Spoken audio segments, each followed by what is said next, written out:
بسم اللہ الرحمن الرحیم۔ نبی کریم صلی اللہ علیہ وسلم نے دعا فرمائی۔ آپ کے دعا فرماتے ہی حضرت سرائیکہ رضی اللہ عنہ کے گھوڑے کے پاؤں زمین سے نکل آئے۔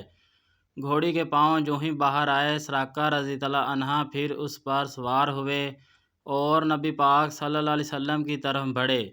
آپ صلی اللہ علیہ وسلم نے دعا فرمائی، اے اللہ ہمیں اس سے باز رکھ۔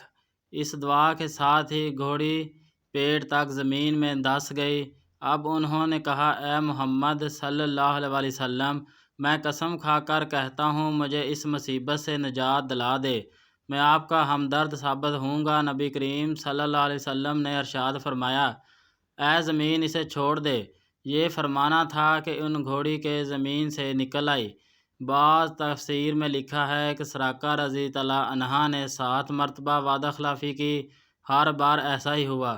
بعض روایت میں ہے کہ ایسا 3 بار ہوا۔ آخر حضرت سرائیکہ رضی اللہ عنہ سمجھ گئے تھے کہ وہ آپ صلی اللہ علیہ وسلم تک نہیں پہنچ سکتے، چنانچہ انہوں نے کہا، میں اب آپ کا پیچھا نہیں کروں گا، آپ میرے سامان میں سے کچھ لینا چاہیں تو لے لیں، سفر میں آپ کے کام آئے گا۔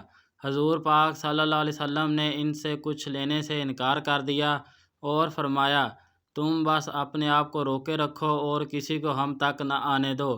تو آپ صلی اللہ علیہ وسلم نے سرائیکہ رضی اللہ عنہ سے یہ بھی فرمایا، اے سرائیکہ، اس وقت تمہارا کیا حال ہوگا جب تمہیں کسریٰ کے کنگن پہنائے جائیں گے۔ سرائیکہ رضی اللہ عنہ یہ سن کر حیران ہوئے اور بولے، آپ نے کیا فرمایا؟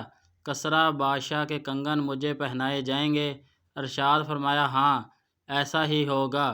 حضرت محمد صلی اللہ علیہ وسلم کی یہ حیرت انگیز پیشن گوئی تھی، کیونکہ اس وقت ایسا ہونے کا قطعاً کوئی امکان دور دور تک نہیں تھا۔ لیکن پھر ایک وقت آیا کہ حضرت سرائیکہ رضی اللہ عنہ مسلمان ہوئے۔ حضرت عمر فاروق رضی اللہ عنہ کے دور میں جب مسلمانوں کو فتوحات پر فتوحات ہوئیں اور ایران کے بادشاہ کسریٰ کو شکست فاش ہوئی، تو اس مال غنیمت میں کسریٰ کے کنگن بھی تھے۔ یہ کنگن حضرت عمر فاروق رضی اللہ عنہ نے حضرت سرائیکہ رضی اللہ عنہ کو پہنائے، اور اس وقت سرائیکہ رضی اللہ عنہ کو یاد آیا کہ نبی کریم صلی اللہ علیہ وسلم نے ہجرت کے وقت ارشاد فرمایا تھا، اے سرائیکہ، اس وقت تک تمہارا کیا حال ہوگا جب تمہیں کسریٰ کے کنگن پہنائے جائیں گے۔ اپنے ایمان لانے کی تفصیل سرائیکہ رضی اللہ عنہ یوں بیان کرتے ہیں، جب رسول کریم صلی اللہ علیہ وسلم حنین اور طوائف کے معرکوں سے فارغ ہو چکے تو ان میں سے ملنے کے لیے روانہ ہوا۔ ان سے میری ملاقات جرائنا کے مقام پر ہوئی۔ میں انصاری سواریوں کے درمیان سے لشکر کے اس حصے کی طرف روانہ ہوا جہاں آپ صلی اللہ علیہ وسلم نے اپنی اونٹنی پر تشریف فرما تھے۔ میں نے نزدیک پہنچ کر عرض کیا، اے اللہ کے رسول صلی اللہ علیہ وسلم، میں سرائیکہ ہوں۔ ارشاد فرمایا، قریب آ جاؤ۔ میں نزدیک چلا آیا اور پھر ایمان لے آیا۔ حضرت عمر فاروق صدیق رضی اللہ عنہ نے کسریٰ کے کنگن مجھے پہناتے ہوئے فرمایا تھا، تمام تعریفیں اسی ذات باری تعالیٰ کے لیے ہیں جس نے یہ چیزیں شاہ ایران کسریٰ بن ہرمز سے چھین لی، جو یہ کہا کرتا تھا، میں انسانوں کا پروردگار ہوں۔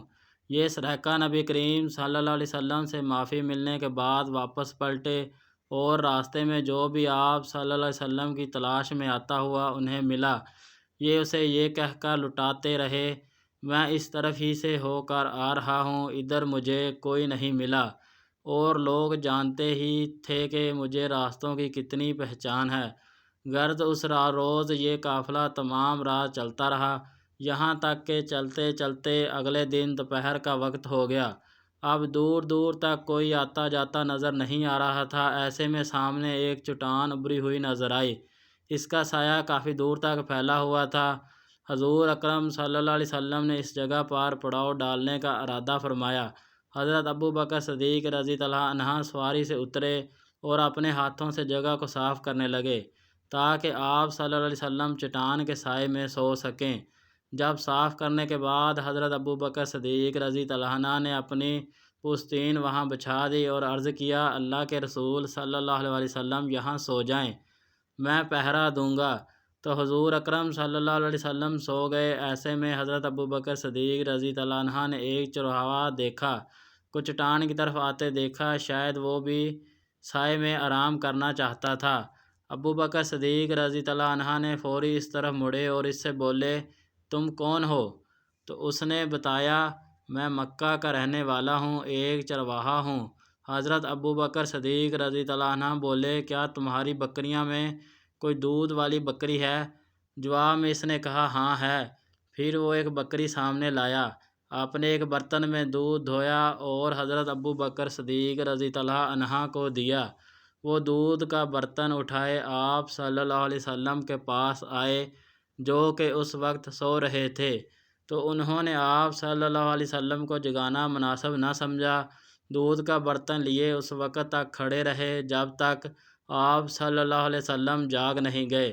تو حضرت ابو بکر صدیق رضی اللہ عنہ نے دودھ میں پانی کی دھار ڈالی تاکہ وہ ٹھنڈا ہو جائے، پھر خدمت میں پیش کیا اور عرض کیا، یہ دودھ پی لیجئے۔ آپ صلی اللہ علیہ وسلم نے دودھ نوش فرمایا اور پوچھا، کیا روانگی کا وقت ہو گیا ہے؟ تو حضرت ابو بکر صدیق رضی اللہ عنہ نے عرض کیا، جی ہاں ہو گیا ہے۔ اب یہ قافلہ پھر روانہ ہوا۔ ابھی کچھ دور ہی گئے ہوں گے کہ ایک خیمہ نظر آیا۔ خیمے کے باہر ایک عورت بیٹھی تھی۔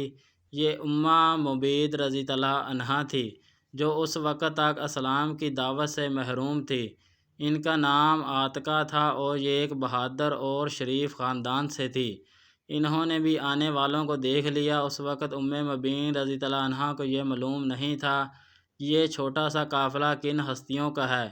نزدیک آنے پر حضور اکرم صلی اللہ علیہ وسلم کو ام مبین رضی اللہ عنہا کے پاس ایک بکری کھڑی نظر آئی اور وہ بہت ہی کمزور اور دبلی پتلی سی بکری تھی۔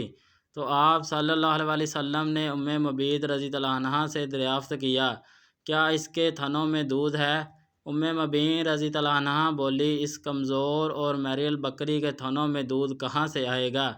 تو آپ صلی اللہ علیہ وسلم نے ارشاد فرمایا، کیا تمہیں مجھ سے اس کو دھونے کی اجازت دو گی؟